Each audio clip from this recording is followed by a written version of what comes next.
Morning. Okay, good afternoon. We're going to start the Nevada Classical Academy Elko regular governing board meeting for February 10th, 2026 at 2:03 p.m.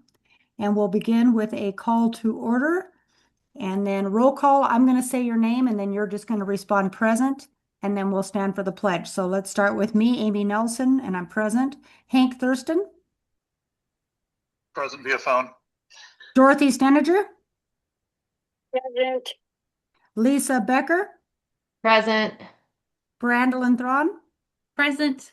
and Joe DeBraga as a guest. I'm here. Okay, great. Anybody else?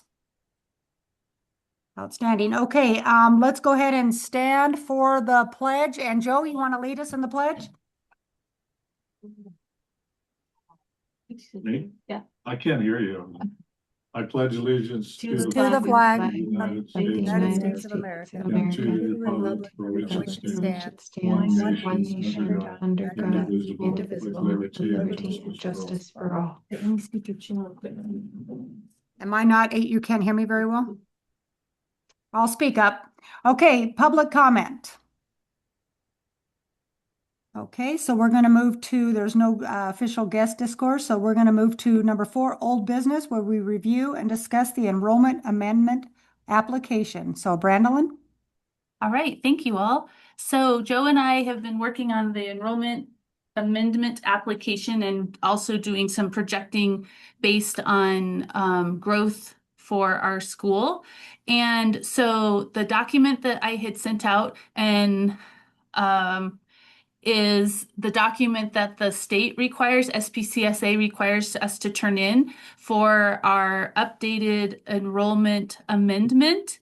And it's important to understand that if our enrollment jumps dramatically greater than the 10% of our application, then all we need to do is simply submit another amendment such as this one. So I guess why I say that is important is because we are still learning and growing our community. And so, in the event we have greater growth than what we anticipate based on current enrollment, then at the appropriate time, we would just let the state know that via an updated amendment. So, this doesn't lock us into anything any more than we are updating what we project will happen based on what we know to be our current reality.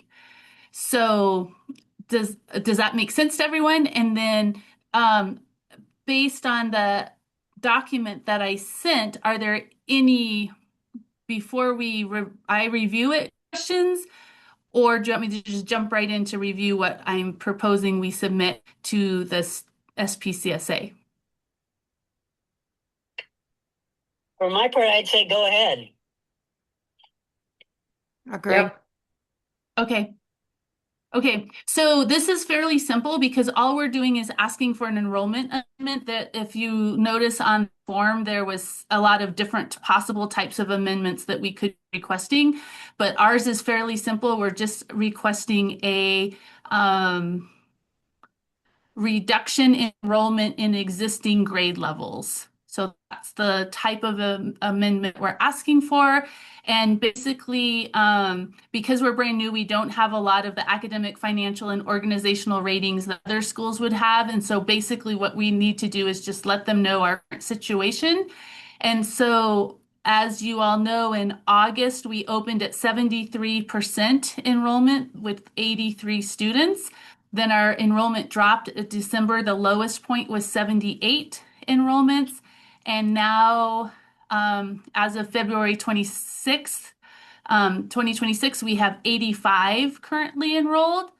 And so based on that enrollment, we created our projections for year 2. And that would, so we would request our current enrollment number to be changed to 85. And then year 2, the enrollment number would be 112. And then year 3, 139. And then up from there, 166, 193, and 220. And like I said, what we would do is simply based on reality, we'll probably be having to submit one of these each year, especially if our growth increases.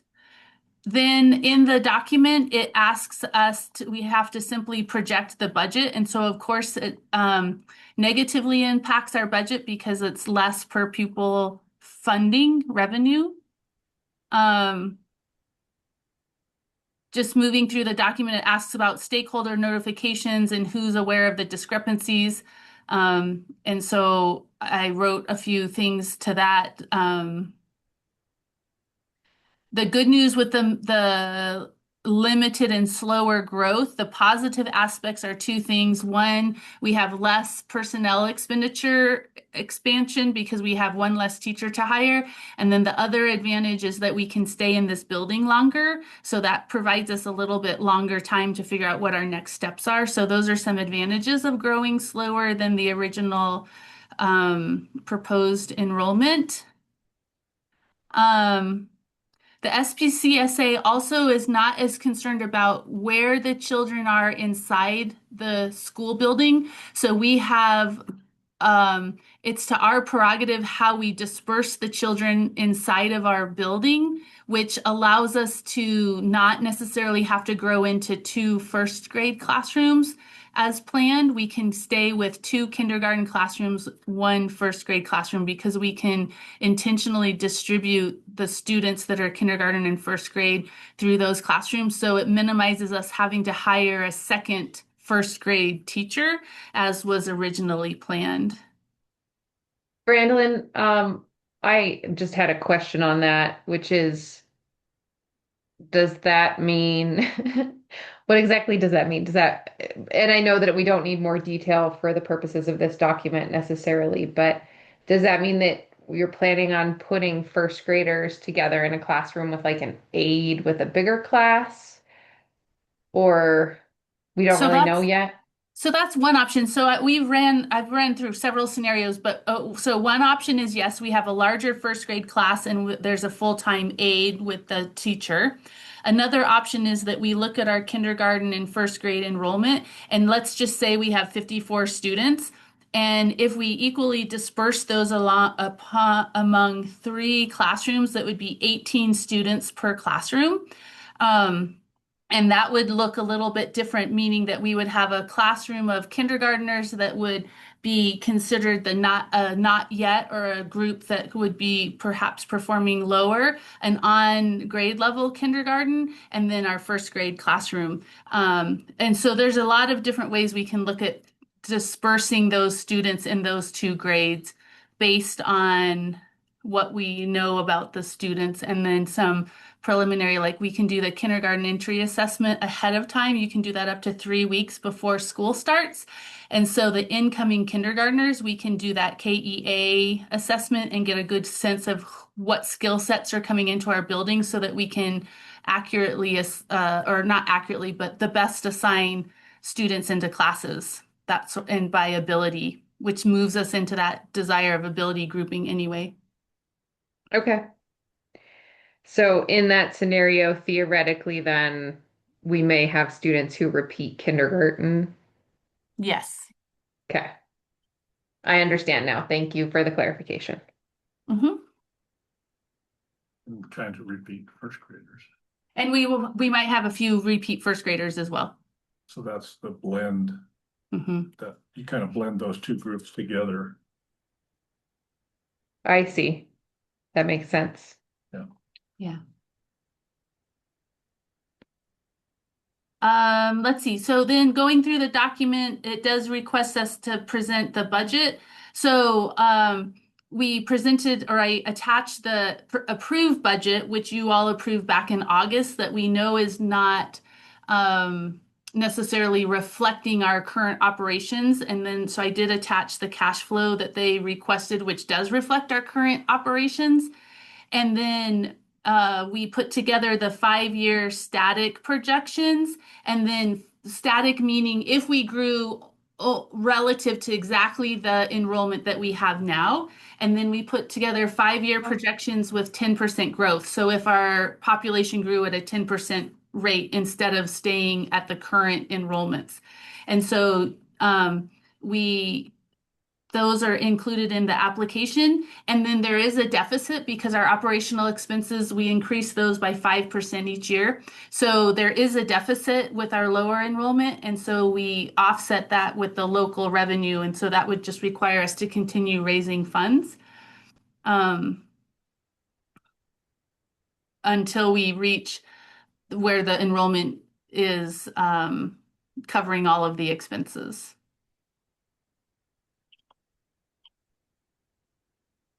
We also estimated federal money. There's not it's hard as a brand new school, and because we're small, we don't qualify for several of the federal programs. And so our federal support would be small, relatively small to our expenses of our school. But we did include that. So we included state revenue, state SPED, state ELL, plus federal grants and our local revenue and our student funds in the budget planning.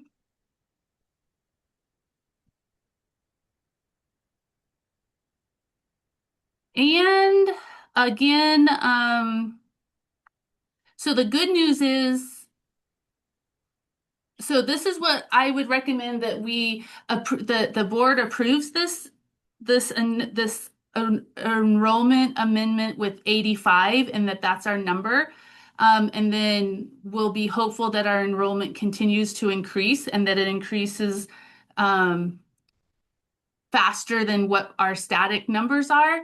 And the evidence that that is going to happen is that based on our open enrollment, which we're currently in, we have the number of kindergartner, we have a current total of 34 applications, new students. So that is our 85 current students plus 34 applications that are in our hand, which would lead us starting next year at 119 students, which is more than what we're putting into this amendment, but within the 10%. And I think that's a good way to move forward. So the evidence that we have is that we would actually have more students in the building than what's in this amendment. But I don't want to get us in the same position that we're in now, that we have a larger enrollment with the state than we have bodies. I think it's better to be the other direction, if that makes sense. That makes sense. I have a timeline question related to that, which is if we're doing this amendment now and we suddenly have 50 kids who enroll in the fall in various grades, what is the timeline on when we'd have to do the enrollment amendment That's a then? that's such a great question, and I don't have the answer, but SPCSA would do like they've done now. They reached out and said, this is the opportunity for enrollment amendments, and then they give us the timeline based on their timeline for their board meetings. Okay. So And so this isn't something that you're doing this work now and the it's not likely then that you would have to redo this as things are crazy at the beginning of the school year or something like that. You'd have some time before this burden of work is comes back to you if we end up with higher enrollment. as far as I understand, yes. Okay. And we will be communicating. So we obviously continue to communicate with SPCSA. So like you said, if let's say we put in this amendment, and then like Lisa, you're saying we get this boost in enrollment, then I would immediately call SPCSA and say, hey, you guys, this is what's happening out here in Elko. What do you want me to do? And then they would provide us guidance if they want us to put in an amendment earlier, if they want us to wait till the natural cycle, they would just give us guidance, but we'll just communicate with them like we have from the very beginning of reality and what's actually happening. Okay. That's great news that you have a direct line to them and clear communication and that, making these changes doesn't seem to be causing any issues in that relationship or from their end. Right. Yeah. I think it's very normal from what I'm hearing, like it's very normal that new schools are consistently adjusting for the first several years because there is no way to know. Mm-hmm.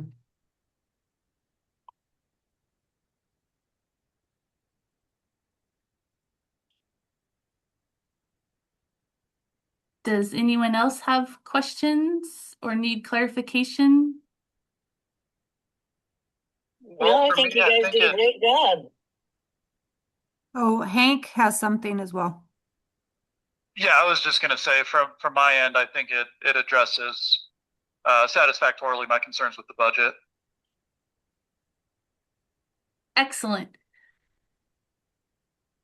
And Joe created a really fantastic spreadsheet that we can, when we gather together as a board, and we'll look at this as another board agenda item as we plan out for 26, 27, and beyond. But now we have a really fantastic tool that we can play number scenarios and quickly change one number in the enrollment and see how it impacts other things straight across the line.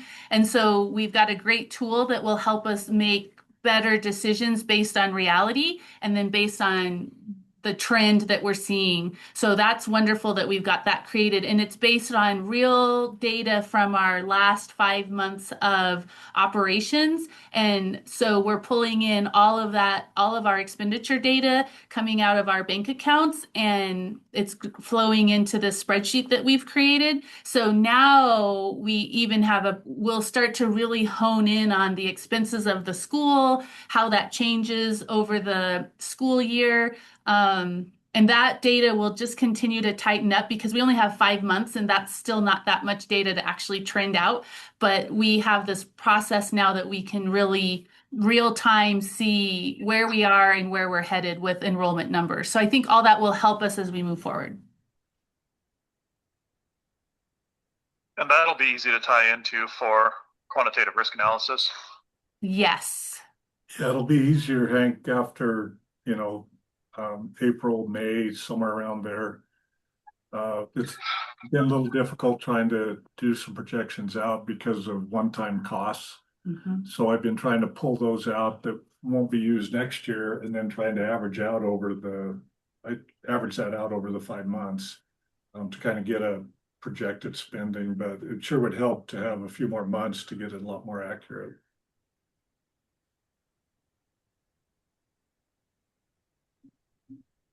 So I think that's it. So I think if there's not more questions, then the board just needs to vote to approve that this is the document we will submit to SPCSA. And then what will happen is these minutes stating that you're approving this to be submitted to SPCSA as our enrollment amendment, we will approve those minutes at the meeting on the 24th. And then those approved minutes and this document get submitted to SPCSA. And then that goes to the SPCSA board for approval, I believe, in it's either their March or April meeting. So that's kind of the process that happens next. Anybody ready to make a motion? I'll move to approve it. Well, I'll second. second.